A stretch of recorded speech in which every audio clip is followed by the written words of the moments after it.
in what we call as the marketing-based CSR.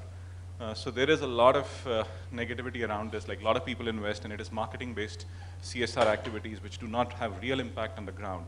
We need to grow up beyond those kind of activities. The corporate India will have to look at those things in terms of understanding what is the real impact.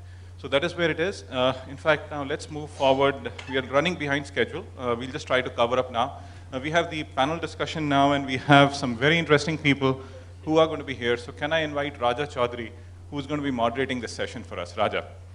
Sorry, I'll take 10 seconds. I would like, in case you want to further discuss this, my email is Vinayak Nipun, V-I-N-A-Y-A-K, Vinayak, N-I-P-U-N, Nipun, @gmail.com.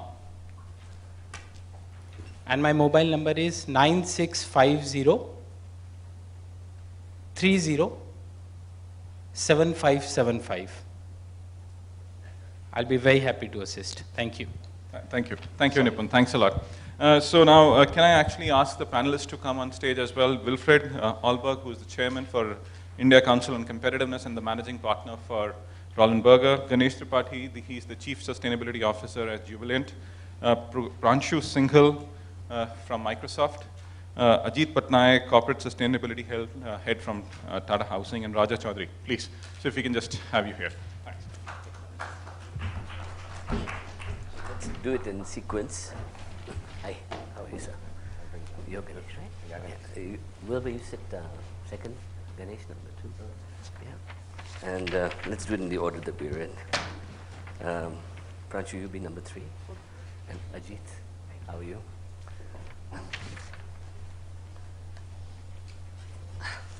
Welcome. Good morning, everyone. Oops.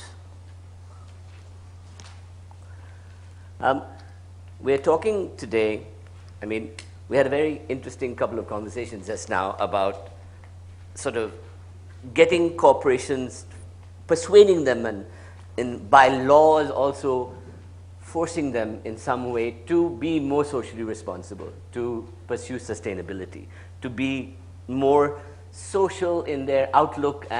But one of the things that I remember reading, I think it was Bill Gates who said that one of the main reasons to pursue sustainability or social responsibility was enlightened self-interest.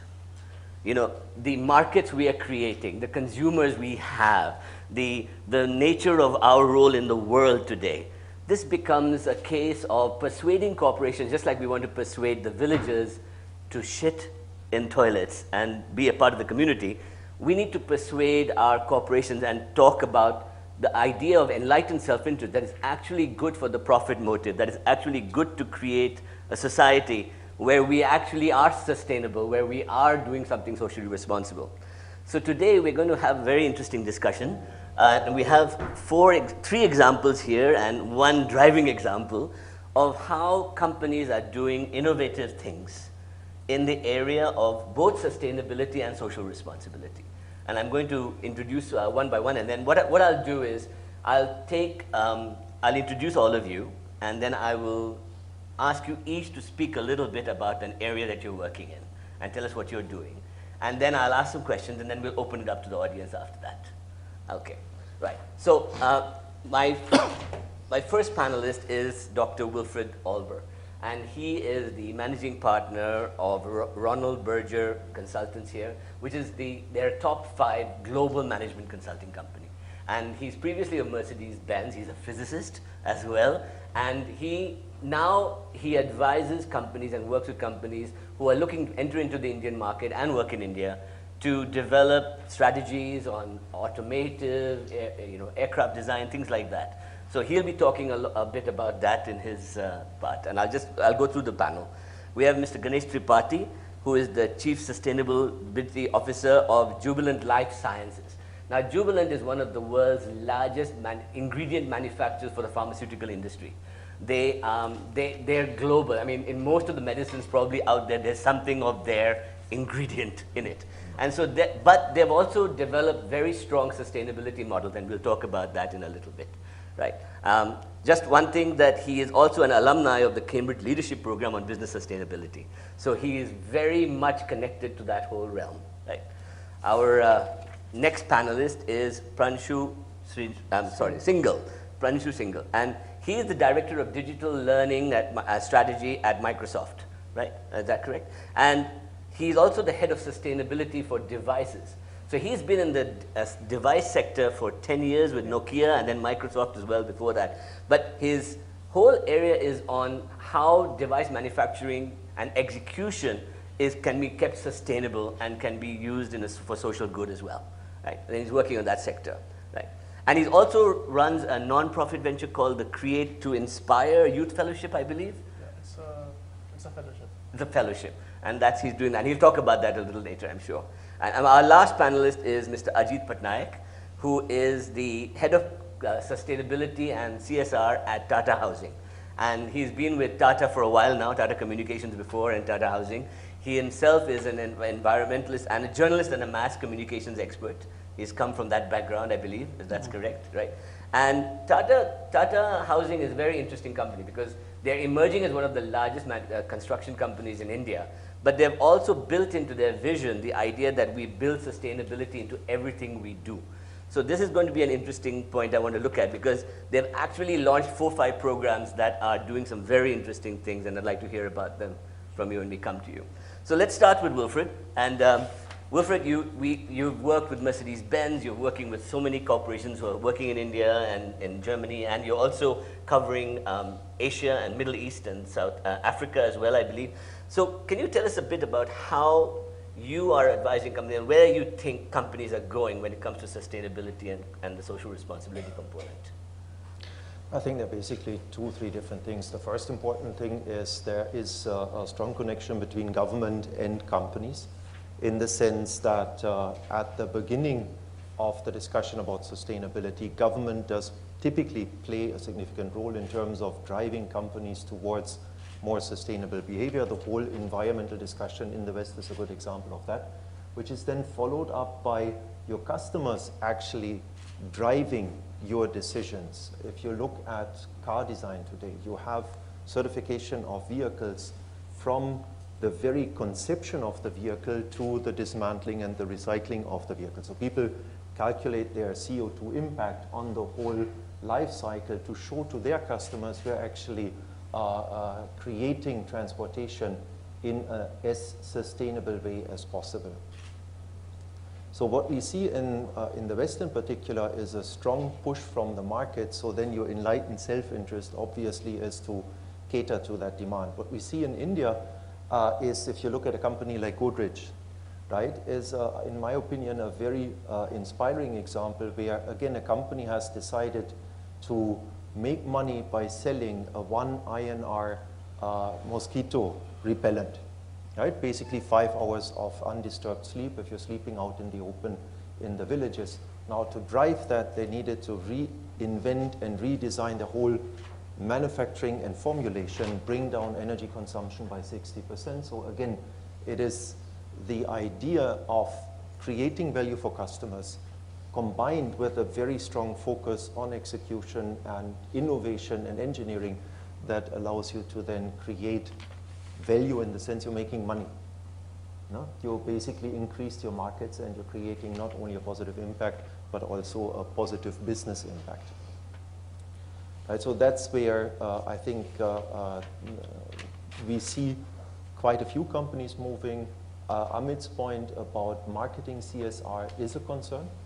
I think that we should not get into a situation where we simply do some things to get our logo out. It should always be a combined effort to create value with customers that obviously also benefits the company.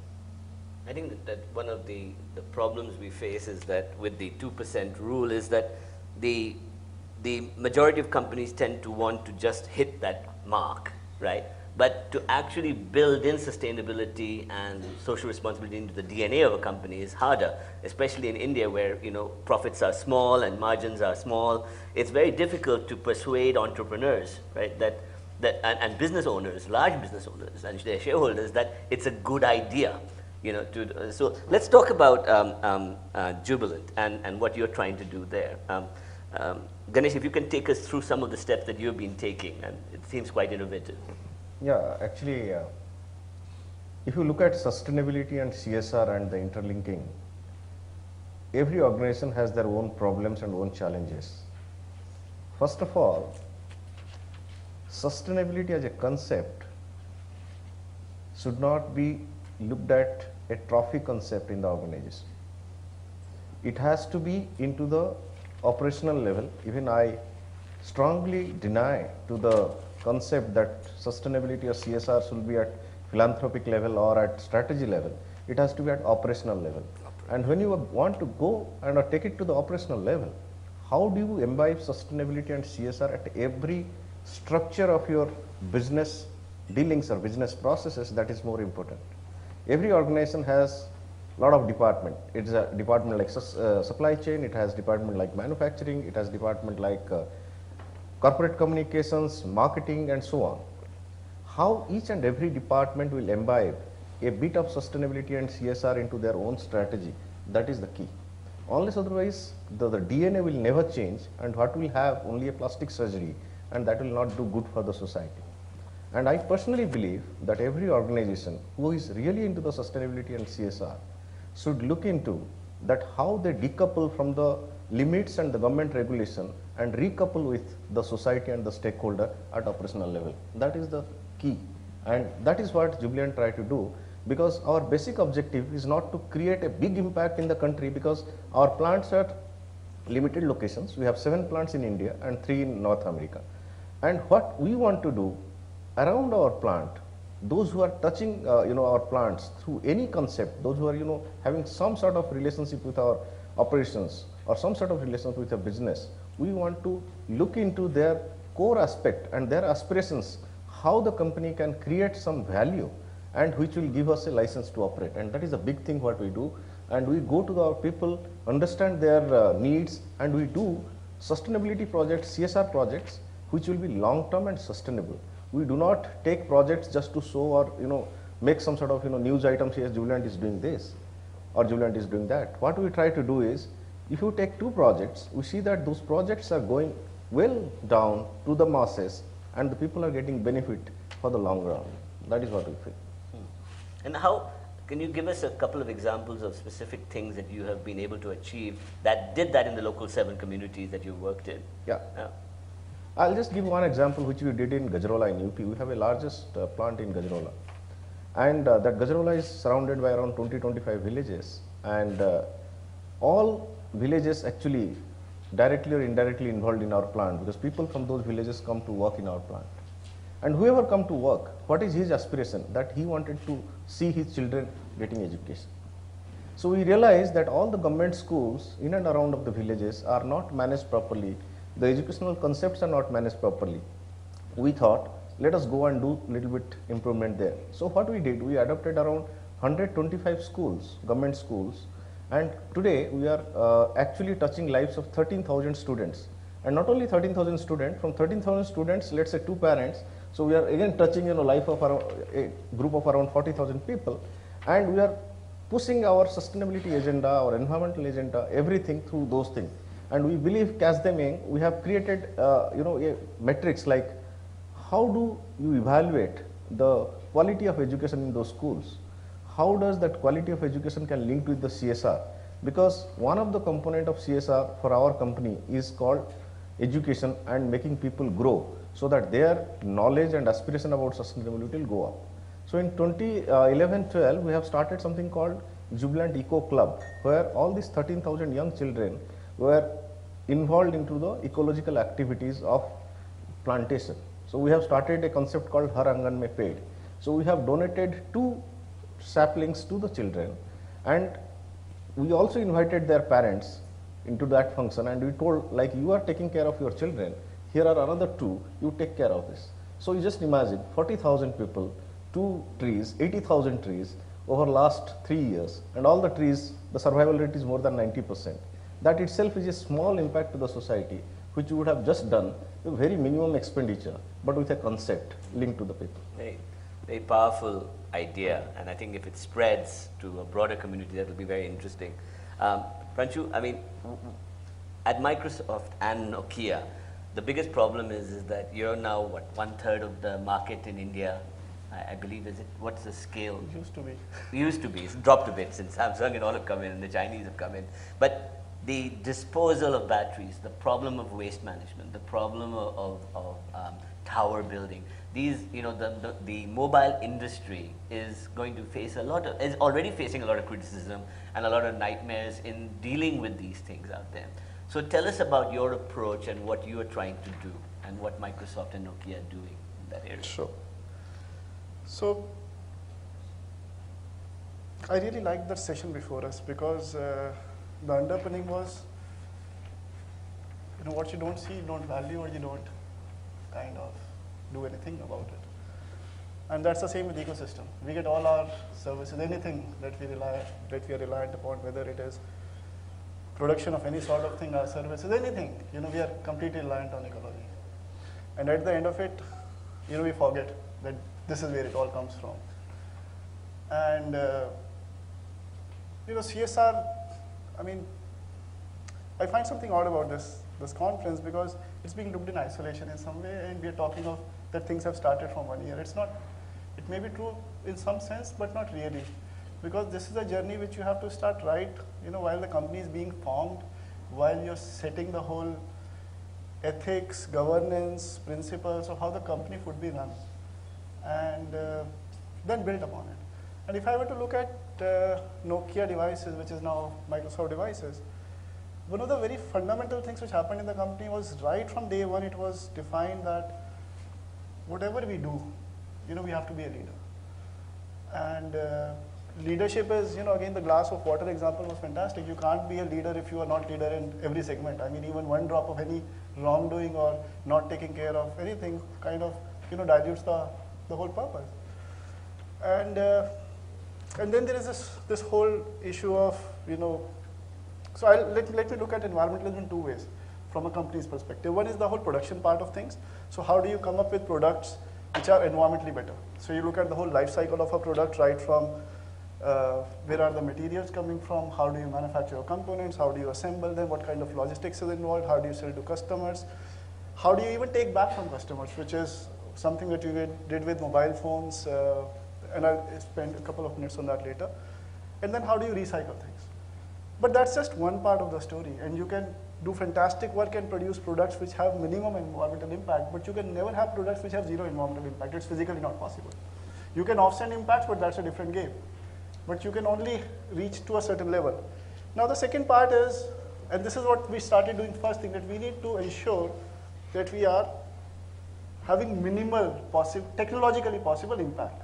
So whether it is by elimination of substances which had issues, whether social or environmental, whether it was minimizing logistics or basing plants in countries, you know, so that logistics are minimal, or it was about recycling. So for example, Nokia in India started the first recycling campaign in 2008, way earlier than 2012 when the rules came. So, and then, you know, so this is the first part, the production part. The second part is, I think, more relevant today, which is the demand part, the consumption part. And that is the big story, you know, because you may have products with minimal impact, but there are just too many. You know, we have 7 billion aspirations in the world. How do you manage to meet those aspirations without changing the fundamental business models of how you operate in, the way you consume, and what is right? I mean, even, you know, it's a bit philosophical question, what is right in some ways here. And so our, you know, latest work over the last 4 or 5 years has been in the space of how do we work on demand side? How do we encourage people? And again, we do not have the right solutions. What we can do is provide a platform for people to think. How do we encourage people to think in the right way, to start considering ecosystem in their day-to-day life? So what is my daily consumption by buying this bottle of water or consuming that biscuit? You know, what is it doing in the long run? Why should I buy a shirt with more packaging? Why should I buy a phone with a box at all? I mean, do I need the box or the phone? So, you know, very fundamental questions, but which really impact the way businesses are designed today. And that is what Create to Inspire is all about. So it's a school program which we started almost 5 years back with 15 schools. It has now reached over 4,000 schools. Last year itself, we engaged over 11,000 teachers, 1.1 million students were trained. But on basics of environmental design. So how do you think, because the design thinking is missing in our whole curriculum. So it's not just about, because if we look at our education system, what is done in environmental classes is planting of trees, which is a good thing, or making something out of waste, which is ultimately a bad thing because you are converting something which was recyclable to a non-recyclable item. So how do you kind of start imparting the right messages that, and that critical thinking is very important here. So that students start working around what kind of products do I consume? What kind of messages should I pass to the companies in the broader sense? And that's the Create to Inspire journey which I was referring to earlier. I think we'll come back to the impactful nature of these activations, right, in a second. And Ajit, I'd like to talk to you about because Tata Housing is a new kid on the block. It's not been around that long. And you've been there just a year. You were in Tata Communications before. For last 3 years. Last 3 years, right. And the programs that you have actually started from day one with programs of sustainability and social responsibility. In fact, you have Swatch, you have Sparsh, you have Big, you have many programs that you have started that I was reading about. And take us through some of the thinking at the building of this organization and how it led to all this here. Well, for us, CSR is triple bottom line, and we believe in triple bottom line approach to business. And for us, again, the way you earn profit is as important the way you spend profit. And that's why, as you rightly said, we have built sustainability into everything we do so that our profitable growth helps reduce inequality and rejuvenates the environment. We have mapped our value chain, identified the social and environmental dimensions of our competitive context, and leveraging our core competencies in addressing those elements in a sustainable manner. We are conscious that the industry we are in, which is around 10% of the global GDP, but 23% of the CO2 emission, 30 to 40% of the materials movement in this industry. The same is the case, around 30% of the electricity consumption in this industry, and we are conscious of that. And taking into that consideration, from the 2007-8, when the company reinvented itself, we have not done a single project which is not green project, irrespective of it is low-cost housing, affordable housing, premium housing or luxury housing. The minimum is silver certified buildings. When you go for green building certification, obviously the entire value chain is taken care of, the way you go for raw materials, the way you configure a value, and of course also the way you select your channel partners to distributors, etc. So we have affirmative action. We also go for selecting our partners and vendors and contractors who are from the lower caste, of the lower economic status. And coming to your question of identifying, see, one is within the value chain, which the green building of course helps in addressing all these issues, which is not a part of your money spending part. The other part is how do we map our social dimensions. We are in an industry where is acutely shortage of skilled workers.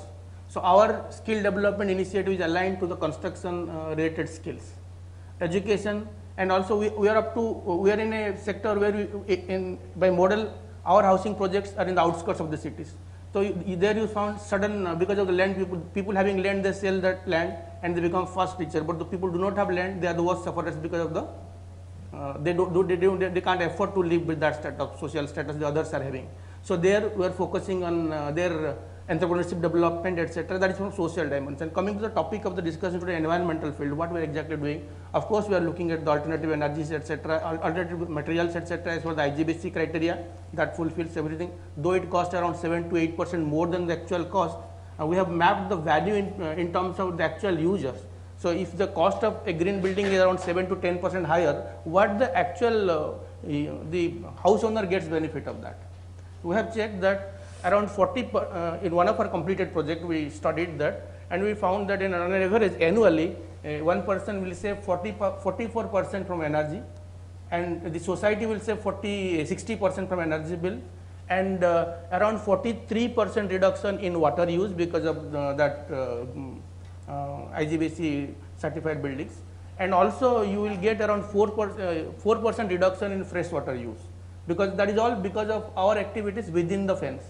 And the outside again, we are also conscious that business and biodiversity are interlinked. Around 125 trillion value of the global business is linked with the biodiversity. So we are working outside the fence, long away. We are not present anywhere in the northeast, but we are working with WWF in Kanchenjunga landscape and in Western Arunachal Pradesh, in Springside conservation, in Red Panda conservation, also in ecosystem, creating awareness of ecosystem services, and also in Ladakh for snow leopard conservation. Many people ask, how do you link with this? So we have a very clear-cut defined which is our key community. 10-kilometer radius is the key community in case of project sites. We are around 30 projects across India. But for environmental initiatives, we don't have any 10-kilometer radius. Anywhere in India, we would love to go, and because it is all interconnected. 2.4%, all of us, you must be knowing, 2.4% of the land area India is having global land, but 7 to 8% of the species we are having recorded species, but they are all extincting 150 to 200 species per day. So that is the rate of extinction.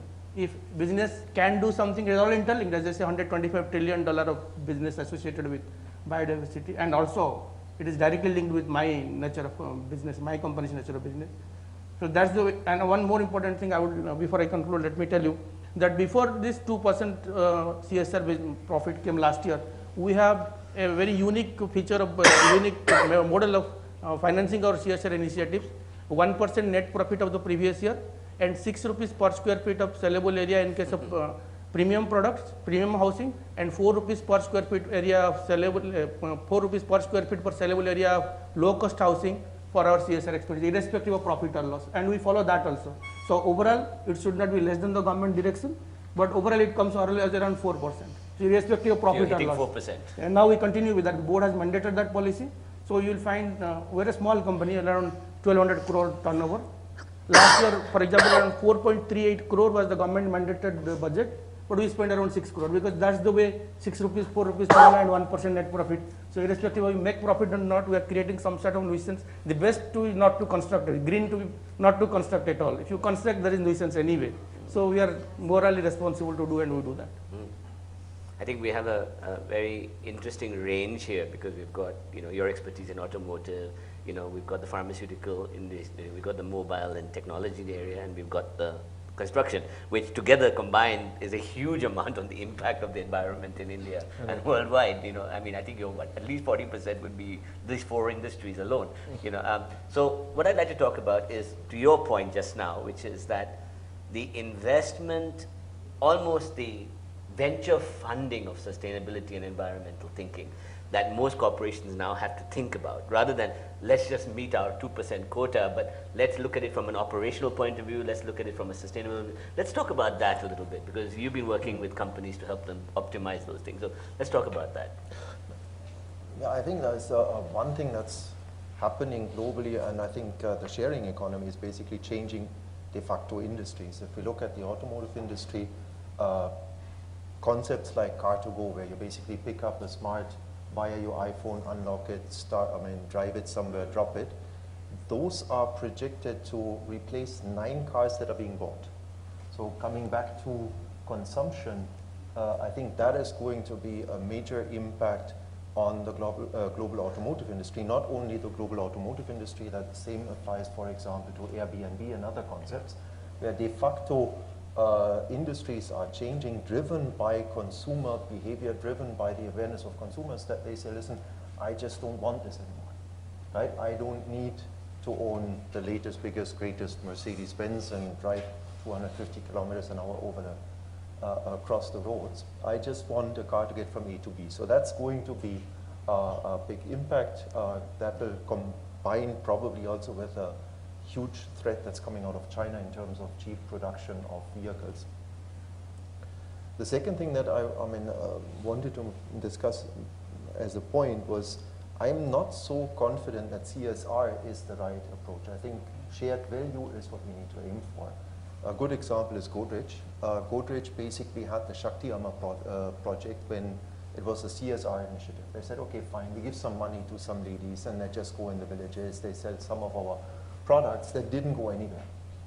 At the point in time when they decided, okay, forget about all of this is all unreasonable, let's turn that into a normal sales channel for us that's measured with the same kind of KPIs, they were able to scale up the program to about 170,000 people across the country and they are able to make returns via some innovative ways and combining their business with other people that are in line with what they earn in their normal channels. So I think the business of business is business, so we need to find shared value opportunities. The pure social activities, in my opinion, are still the responsibility of the government. This is what companies pay taxes for, right? We all have to suffer, I'm going to exaggerate a little bit, hundreds of inspectors that come to our premises. The first responsibility of government is make sure that these guys actually do their job, right? One of the initiatives in the government is to try to combine this into one inspection visit, make sure that all the environmental regulations are followed not only by leading companies that are here on the panel, but actually by everybody, because I don't think a Microsoft or a Jubilant or a Tata Housing will be an issue in terms of being a major conscious polluter of the environment, but there are enough companies that are. The Ganga is not dirty because of your activities, it's dirty because lots of companies are not following laws and regulations, are paying off the inspectors, and that's being tolerated. I think that's, for me, CSV, meaning corporate social shared value, is what companies should drive. And government needs to ensure efficient, lossless execution and application of laws to really drive change in the country. That's what I feel. I think it's a very interesting position because it takes away from CSR towards values and putting the onus on government to enforce the... It's both. Yeah, it has to be both. Because there's some there's some areas where you have to force companies to do the right thing. Across the board, it's not enough to have a few leaders. You don't need a few sort of Bollywood heroes. You actually need everybody to fall in line to change the country.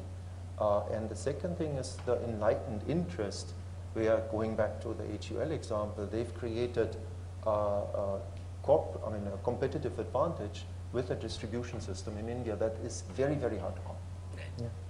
Ganesh? Yeah. Our partners and the company owners 20 years before thought about this by a simple concept called promise of Jubilant, caring, sharing and growing. And that promise 20 years before today has created a big industrial proposition. And when 20 years before there was an option that you can make acetic acid or acetic anhydride from non-green route, that means from petrochemical crude route, our promoters thought, no, that is not a long-term solution. So we decided to go from molasses-based alcohol route because we realized that molasses is being thrown in sugar plants and it is just sold as a scrap or byproduct. Let us create alcohol from molasses and from that alcohol create acetic acid, make a green product, and 20 years before. And the basic concept that if you make that, that is good for country and good for India. And today, any packaged food product you have acetic acid as one of the preservatives. And as the population is going on, packaging food is going on, demand on this particular chemical is also going on. And how do you make the chemical? If you make it through the green route, the total life cycle aspect of that acetic acid or acetic anhydride is a huge contribution to the society. And it started with the concept and then putting a lot of R&D. Today, out of 6,000 employees, we have around 1,200 scientists, research scientists and doctorates working for the company. And this company, whatever has grown double digit over last 10 years, is due to all research based. All these chemicals they have done, they have researched, they have found out and they have made it. And one concept that we are not believing on a life cycle from cradle to great. We believe in the life cycle from cradle to grave. So it is not that the life cycle stops at our plant. It's the life cycle of my consumer of the chemical where it is go, and finally at the end consumer. That is also being mapped as per our sustainability initiative. And because of our caring, sharing and growing promise, we are at every step we are trying to get value, that how sustainability can be just derived and become a little bit of extra, that little extra to everyone. So that is the concept we work. Very good. Actually. Very good. So I'll just build on what Winfried was talking about this whole space of dematerialization and how do we change this whole economy towards being a dematerialized economy in the broader sense. And in fact, I was looking at an article in the morning which was talking about what are the biggest companies today doing, and you look at Uber, and we all know the story that how it works. Again, not the negative aspects of it, but the positive ones. So Uber has a negative connotation here, but otherwise, the way it has changed the whole dynamics of not owning a car, to Airbnb, no inventory of hotels, or just inventory of hotels but no ownership, to to even Flipkarts and no the minimum inventory time, or no warehousing for that matter, no large warehousing. So the way things are changing is it's for good in some way, and a lot of shared value, even though I don't know if it is by design, but it's happening on its own in some way. So, but what we need to do is how do we push it by design? And that's where I think fundamental work at an educational system comes into being, that how do we start imparting education which ensures that children start thinking about it in a critical way. It is not something which just happens because there is a global trend or someone has thought and a trend has emerged, but something which is being fed, so I think teachers and students have to start breathing this language. And that is where I think we will be doing a lot of work going forward. Are you investing sizable amounts of Microsoft's money into that? I mean, Yeah, what so is your especially plan? in this sort of programs on education for sustainability. So, and again, this goes also in the space of what are the 21st century skill learning, because they all coalesce at the same time. So 21st century skills, new pedagogies, and education for sustainable development, they're all in the same space at the end of the day. And fundamental changes can be made by this. Before I come to you, Amit, I wanted to make one point on that, which is that the issue faced, because there's a huge culture now of social entrepreneurship emerging, right? Which is not by nature necessarily non-profit, right? Yeah. And the problem with CSR initiatives is that they can only go toward non-profit causes, right? They cannot go into venture capital and be given credit for that in some way. Now, we'll come to that in a second, but what is your feeling on that, especially with Microsoft investing so much in education and social entrepreneurship, So, I mean, it's a matter of accounting at the end of the day, because, what can be classified as CSR? So actually, you may be doing a lot more, which can ideally be called, or, is in the realm of what doing good is, or maybe, even 100% is, but what can you classify as? So again, there's nothing right or wrong here. I mean, what this 2% does is it ensures that at least something is going to the underprivileged, for sure, which may not happen if you are directly investing with a social venture, which is doing something good for the economy. Maybe it's doing dematerialization and other important things, or bringing important trends, but it may not necessarily be, pushing that underprivileged. So I think in some way it is good, but there are also again limitations, and one should recognize those. See, I'm a German, so for me the world is either black or white. So I think it's not good for a very simple reason. We want scalability. And the only way to get a business interested in driving scale is if that business can make some money. So why not be a little bit flexible? I'm not saying, okay, you drive the next product and development of your next product and you say, this is my 2% CSR. That cannot happen. But if we encourage entrepreneurs with social business models that happen to make some money, I think that should be allowed, because those are the ones that will scale, right? Going back to HUL, as a CSR initiative, Shakti Amma was doomed. Nobody cared about it, nobody looked at it. They said, okay, fine, I throw some money, hopefully something will happen. If it doesn't, I don't care. When it became a full-fledged channel that made about the same amount of money as the other channels, then suddenly you have a regular monthly review with the CEO and you drive growth, right? So you impact a much larger number of people. Companies, in my opinion, again, should create shared value, not donations. Yeah, it's a good point. And just before, Amit, the issue is that we've seen some staggering statistics about the number of NGOs that are non-performing, or it's over 90%. And for corporates to try and find that 2% to spend it on, we'll end up with just a few hands and not necessarily effectively going into every aspect of the industries out there. So I mean, tell us about what you are thinking in terms of investment in the space of, from the DNA point of view, and how the venture funding is going into that area of sustainability, social changes. Let me tell you, I would not be able to whether venture funding is going to that. Let me give you a perspective of shared value. Also, funding part will come to that. See, in our type of business, around in all of my projects, average 20% of the delays take place because of shortage of skilled labor. And because of aspirational changes in the Indian youth, nobody wants to do manual jobs like construction things, but there is a highly demanded job and people get good money out of that as well. So what we do, we went to the interior parts of India and talking into Maharashtra, it is in Nasik and that belt is a tribal belt. Also there are developmental activities taking place, construction activities taking place. So every year around 4,000 to 5,000 youth we train in various skill development initiatives related to construction sphere. Already they may be working in construction but unskilled. We got that, I'm just coming to why I'm the shared value part. So 4,000, 5,000 people trained. Then we initially thought that, okay, we train them, they will come and work in our project. That doesn't happen that way because the industry is such that they're fragmented. You have a main contractor or subcontractor down the line and there's a gang system, they will come and there's a whole lot of things happen. So then we said that if your business has to get benefit out of whatever we train and they also earn money, so we have to train in labor contractors, subcontractors. Initially we went to Malda and other districts where the workers are coming. That didn't work.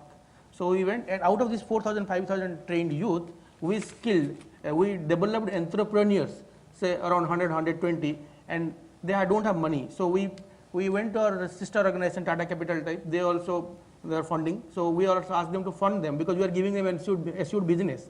So my contractor is there, subcontractors, we will make them subcontractor, and we will ask our contractor to give business because we anyway pay them business, you fund them. So they funded with a less, whatever business, considering business, etc., without collateral security, etc. So we created a lot of around 4,000, 5,000 laborers, skilled youth in construction related trades. Out of them, around 100, 120 or 130, we developed subcontractors. We helped them in getting all licenses. They sourced these trained youth again, and they came to my project sites and other sites also, not necessarily my project sites, and another company which funded them. So it is doing business. Nobody is doing not. It is in my own interest that my project is delayed 22 months. Now probably it has come down to 45 days. And Tata Housing maybe, Tata Capital may be funded not without any profit, maybe some marginal profit, right? So it is shared value. We do. So funding, it can't. You may not. If you create a fund and put money, probably this CSR regulation won't allow you.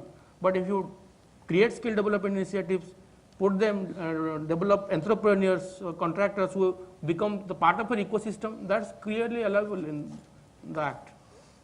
I like that all three of you are talking about vocational training and education as a critical component, because I think that the future of social entrepreneurs and entrepreneurs in general at the subcontracting level and at the corporate level are going to come from that. I can add that. In that space, I told you in the beginning that every company has their challenges on sustainability. Whether it is 2%, 4%, 5%, that is immaterial. But you need money for any CSR activities. And from where you get the money generated? It is from the business. So business and CSR become chicken and egg story, whether first is business or first is CSR. You never know. And with the changing economic scenario, you never know that whether you will make the same amount of money every year or same amount of profit every year so that you can feed to that 2%. When you take a project for a society, that project should run for a longer time.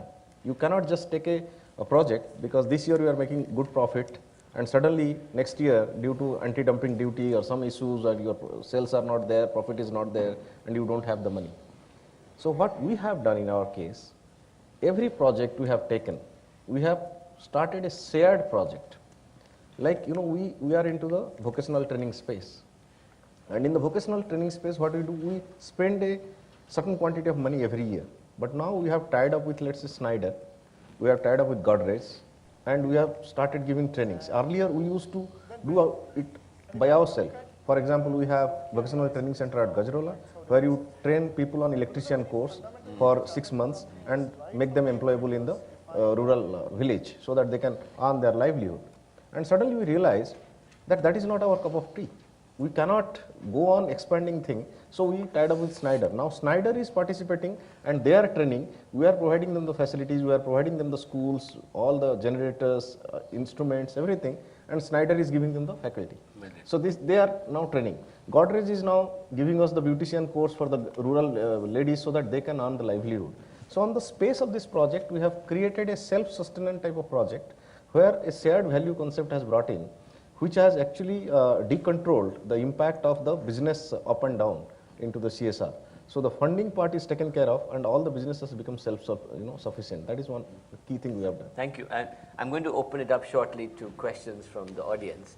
I'd just like to say a couple of things, which is that one of the things you had mentioned, and you had talked about Uber and other models, is that new models of collaboration, of innovation, frugal innovation are emerging. Right, and you said get rid of the box, just sell the phone. This kind of thinking is going to become prevalent in the next few years, and recent books like Frugal Innovation and others have shown how this is happening. And one of the things we're working on, I make films for the government and Ministry of External Affairs on innovation in India and history of innovation, and we're doing one on innovation, and we're launching a platform called One Great Idea, where we want to challenge for crowdsourcing great ideas. Right, so crowdsourcing, sharing. These areas are going to be, especially in our rich mobile culture that's coming now. I don't know about the village level yet, but enough of tier 1, tier 2, tier 3 will be affected by these things like vocational training. And if we can do that on platforms, then investing in platforms will create that system in a way, I believe. Yeah, absolutely. Right? Yeah. So I'm going to open it up to the audience because we have run out of time, unfortunately. So would 5-10 minutes be okay? Yeah. Okay. So with a microphone, who wants to ask a question? The gentleman there in the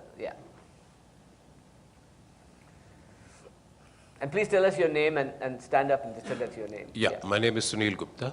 I am a communication specialist. I was very interested in what you said about not needing the box for the phone. I think sustainability starts at home. The pleasure of reading this magazine does not come by its plastic cover. It's all going to go waste. We need to start here, now, before we start talking about big things when it comes to sustainability. Yeah. In fact, go digital completely. I am Dr. Rajiv Kumar. I am an academician and I have established few schools in rural India. I started with 10 children 10 years ago. Now I have 3,000 in rural India. And my problem is that we have been talking about skills development. I develop the skills of teachers in rural India. I spend a lot of money. And after some time, when they are skilled, they go and join some good schools at double of the salary in the cities. So this is the biggest challenge I am facing. So what is your suggestion about that? You're talking about attrition of your staff to the better schools after you have trained them. Yeah. Would you like to take that up? And that's what precisely we should be expecting. They should go to better schools, and that's what the change should continue. My personal view again. You should train more. They should get better opportunity, and attrition should happen. I can't expect people to do labor only. They should go be IAS officers. They should be engineers. Because of my own self-interest, if I say no, all should be machinery, bar bending.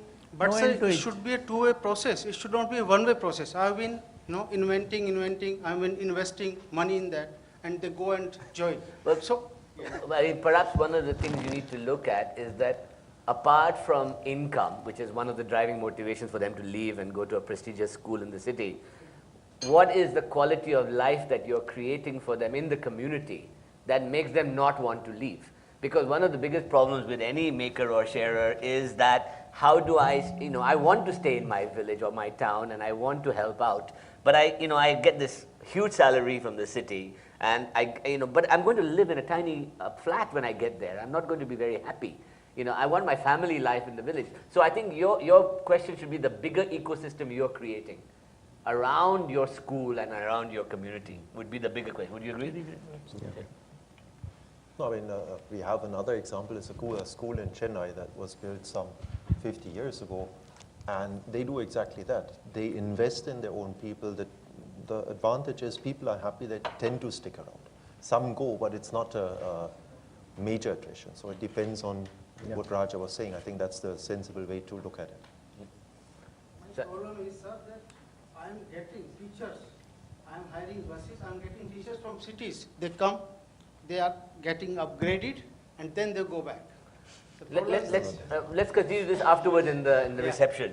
Any other questions before we close? Yes, the gentleman there.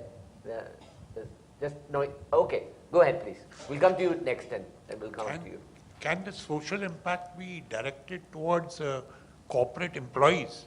Maybe corporates would be more willing to spend whatever is mandated on their own employees or relatives of the employees. Can it, you're asking? Yeah, can. Yeah. Anybody like to take that? Corporate employee development and social responsibility? So I'll take that. We have actually tried this concept in a few of our units where we have used our own employees to go to the rural villages, schools, and taking classes for the children, and a mentorship program we have started where all the village children can come to the employee's house and can groomed for certain things. We have started a Pratibha Puraskar last year, again in Gajrawala. Around 120 students we have selected after a test, and we have grown them. So one way, the corporate social responsibility should not be only limited to the CSR team or the CSR people. It has to go to the larger masses. So we have an open scheme that any of our employee would like to participate, they can participate, and they can get a lot of benefit from the company in terms of their the aspirations level. So different concepts are there, but we have tried very small with a mentorship program by our employee. Hopefully, if their family members and other people will be interested to do, we can also channelize that. So that is the way we have. I'm sorry, we'll have to close now because we have gone over time. Thank you very much, Wilfred, Ganesh, Yes. Pranshu, and Ajit. And thank you all for participating in this. And please take up any conversation you like with everybody after when we have the coffee break. Yeah. You can meet up and talk to each other. Thank you. Thank you very much.